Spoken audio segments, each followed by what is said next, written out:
right, and good Friday evening, everybody. A much better ending to your Friday than we started out, and we were talking about this. It was going to be a wet start to your Friday, and then by as early afternoon, we were going to see sunshine back into place, and we sure did. So we're drying out here along our area. We look at the headlines here.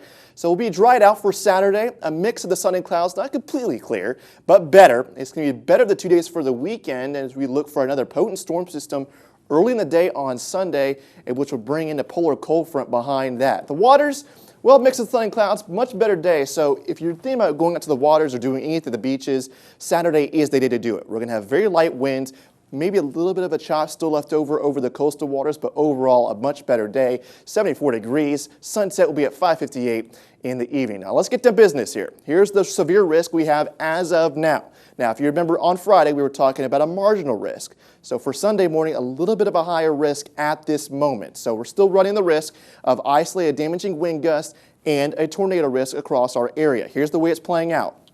We still have the shear in place, just like Friday. The big difference is going to be we're expecting a stronger low pressure system to move through this area, and it could be closer to us, which would allow a little bit more lift and possibly some more instability into the atmosphere, which will really help some of the storms get going. So it's going to be a big question mark yet again, similar to Friday. We're just not going to know until that low pressure begins to form in the Western Gulf throughout the day on Saturday. So just be tuned. It's going to be an overnight event. That's what I want to stress too. Have a radio, have a plan just in case. You want to be prepared, especially since this is an overnight event. Then by next week, we dry out pretty nicely. We're looking at that front to move through. Again, wind shear for Saturday going into Sunday, so it's in place. The jet stream will be helping out. Again, the question is going to be that instability in place. And then by next week, trough begins to dig down the eastern seaboard and bring in the cooler temperatures. This map doesn't go out far enough, but eventually we'll see some of these pinks get closer and closer towards our southeast for the week. Temperatures for tonight, generally in the low 60s, a chance of fog, 50s towards the inland county. It's a little cool with a chance of fog, and then temperatures going back in the 70s for your Saturday. Again, mix of the sun and clouds. 70 forecast, regardless of severe weather, I'm going to say it's going to be windy on Sunday.